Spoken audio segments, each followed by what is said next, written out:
국회의원 임종수입니다. 장면한 이차관님 부임 축하드립니다. 장관님, 최근 베트남에 국빈 방문 대통령하고 함께 다녀오셨죠? 네, 그렇습니다. 네. 대통령과 대화도 많이 나누셨을 텐데 어떻게 윤석열 대통령이 장관님의 역할에 만족하고 계신가요? 네, 그렇습니다.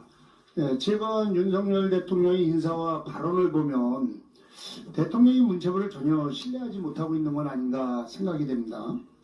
먼저 윤석열 대통령이 이번 차관 인사가 이 장관은 시키되 실세 차관을 보내서 국정 운영의 새로운 동력을 만들겠다는 시도라고 평가가 좀 있습니다. 이번에 장면한 이 차관도 임명장을 받자마자 아주 파격적으로 이 대통령의 현장 방문 일정에 동행하는 등 이 대통령의 총애를 받으면서 임기를 시작했습니다. 좋은 징조죠, 어떻게 보면. 그런데 결국 대통령이 2차관을 통해서 체육 분야에 대한 업무를 직접 챙기겠다는 의도로 보여지는데 이에 대해서 어떻게 생각하세요? 네, 장미란 2차관의 지금 역할을 저도 크게 기대합니다. 장미란 2차관에 대해서 제가 장관으로 임명될 당시 제가 차관으로 추천한 사람이 장미란 차관입니다. 어제 또 유인촌 전 장관이 이 문화체육 특보 임명 보고 의심이 확신이 되었습니다. 얘기 들으셨죠? 유인촌 전 장관이 특보된 거 네, 아시죠? 그렇습니다. 문체부 장관이 있는데도 이 윤석열 대통령은 MB 정권에서 문체부 장관으로 있으면서 이 무소불위에 이 권력을 휘두르고 문화예술계를 엉망으로 만들었던 유인촌 전 장관을 문화체육 특별보좌관으로 임명했습니다. 그 이유가 뭘까 생각해보면 이 정도로 논란이 큰 사람을 부득불 대통령께서 특보로 임명할 정도라면은 문화예술 분야에서도 대통령이 장관님을 전혀 신뢰하지 않는 건 아닌가 생각하는데 어떻게 생각하세요? 네, 그렇게 생각하지 않습니다. 동의할 수 없습니다. 본의원은 이 모든 것들이 결국은 장관님의 업보이자 그가 문체부가 행해온 국가가세의 결과물이 아닌가 생각됩니다.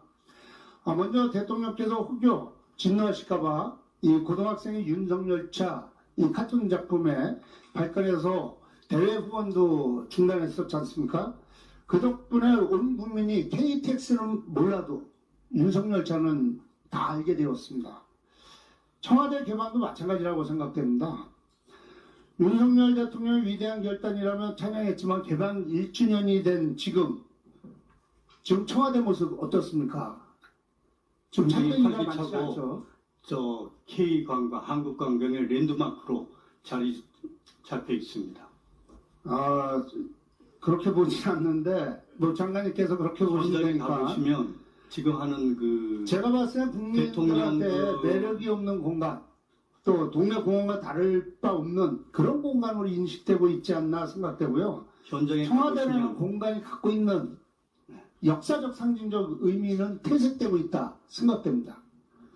그래서 본의원은 대통령이 이번 2차관 인사와 유인촌 이 대통령 문화체육 특별보좌관으로 임명으로 박복균 장관을 사실상 허수아비 장관으로 만드는 것은 아닌지 좀 걱정이 됩니다. 정책 주도권을 회수하겠다는 평가는 아닌지 생각돼가지고 이 본의원은 마음이 좀 걱정이에요.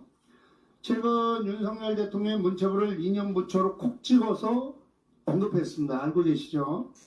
본의원이 보기에는 대통령이 우리 편이 아닌 공무원을 가려내라는 지시로 읽히는데 장관님 생각 어떠세요? 네, 그거 바로 직전에 그런 비슷한 질문 때 이렇게 답변했습니다. 이념이란 부처라는 것은 그 신문의 제목이고 문화 예술 분야에 체육 관광 분야에 이념적 요소가 개입되거나 주입돼서는 안 된다는 그런 의미입니다. 과거 블랙리스트 사태에 대한 반성은커녕 이제는 문체부 공무원을 대상으로 사상 검증을 하려는 건 아닌지 걱정이 되고요. 윤석열 씨 메카시즘을 문체부에서 시전하려는 것은 아닌가 하는 우려가 있습니다. 장관께 분명히 말씀드리지만 공무원을 대상으로 이런 사상검증이나 또 인연검증 같은 거는 시도조차 안 하셨으면 하는 게 제 생각이고요. 끝으로 당부 하나 드리겠습니다.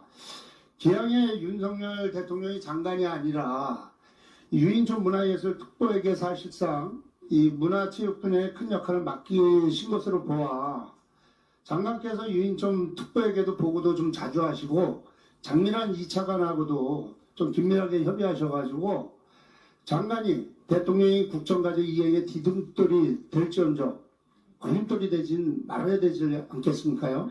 네, 지금 질문을 하는 의도가 어떠신지 모르지만 보고 장관이 특보한테 보고하지 않습니다. 그리고 아까 국제원자력기구에 대해서 해고염수에 대해서 말씀하셨는데 IAEA 보고서 보면은 오염수 시료 분석 못 끝냈다고 했습니다. 분명히. 그죠? 2차, 3차 시료 분석 결과 나오지가 않은 상태예요. 그런데 그걸 신뢰한다는 게 정부는 그러면 안 되죠. 왜냐하면 대한민국의 삶과 생명을 지켜줘야 될 게 정부지 않습니까? 그렇죠? 맞죠? 네, 예. 후쿠시마 해고염수를 방류하겠다 그러면은 그게 안전한 처리수라 그러면은 일본에 보관해라고 해야 되죠. 정부는. 왜 국민의 85%가 걱정하고 있는데 이거에 대해서 말 한마디 못합니까? 이런 것은 잘못된 거죠. 그게 말 한마디 못했다고 규정하고 그렇게 하시는데 그렇지 않습니다. 반대로 분명히 해야죠. 정부가. 정부는 분명한 판단을 하고 과학적인 접근으로 이 문제를 풀어나가고 있습니다. 아니 국민의 85%가 걱정을 하면은 국민의 목소리에 귀도 기울여야죠. 국민의 목소리를 기울여서 그동안 괴담이라든지 가짜뉴스에 대처하고 있습니다. 그걸 괴담으로 치부하시면 안 되죠, 장관님. 하여튼 잘 국민의 목소리에 귀 기울여 네.